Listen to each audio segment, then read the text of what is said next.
وبركاته. أول درس فقه أولى إعدادي. بسم الله الرحمن الرحيم. أحكام الطهارة والمية. مفيش مشكلة تقول معايا أحكام الطهارة والإيه والمية. إحنا عارفين يا جماعة الطهارة دي لازما قبل ما أصلي إن أنا أتطهر. يعني إيه أتطهر؟ يعني أغتسل أي لبس مش كويس، أي مثلا حاجة نزلت عليه مش كويسة، مثلا اللي هي طفل صغنن عامل حمام، لبس اتنجس، لازم إن أنا أنضف إيه الكلام ده كله.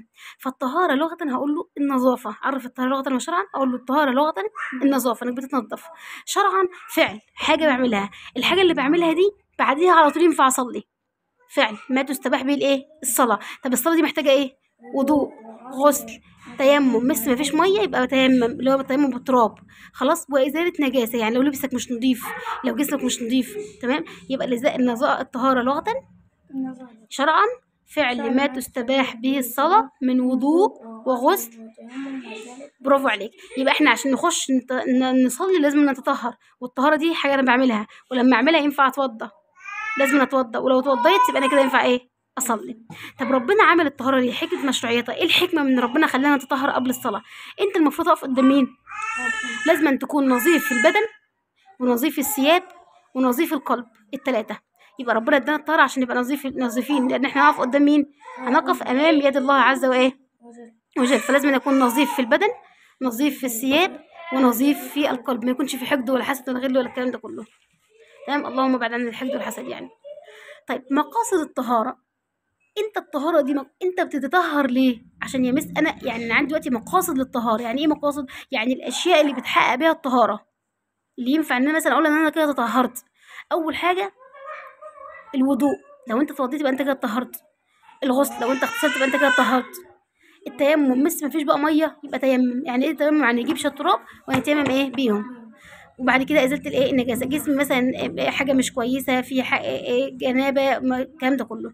فايه بقول له ده كله بقى طهاره. يبقى مقاصد الطهاره كام؟ ركزوا في الارقام 4: وضوء، غسل، تيمم، زيت نجاسه. طب وسائل الطهاره اطهر بايه؟ اطهر بالميه، بالتراب، بحجر الاستنجاء. مس الحجر يعني ايه؟ يعني طوبه او صخره. آلة الدبغ، يعني آلة الدبغ يا مس يعني المواد اللي بتستعمل في دبغ الجلود. في مواد بنحطها في دبغ الجلود، هي الآلة بتاعة الدبغ بقى دي هي اللي ينفع الطهارة ايه بيها. يبقى وسائل الطهارة كام؟ ومقاصد الطهارة الوسائل مين ومين؟ ماء، تراب، حجر الاستنجاء، آلة الدبغ، آلة الايه الدبغ. طيب نيجي بس كده هنا. المياه التي يجوز التطهر بها.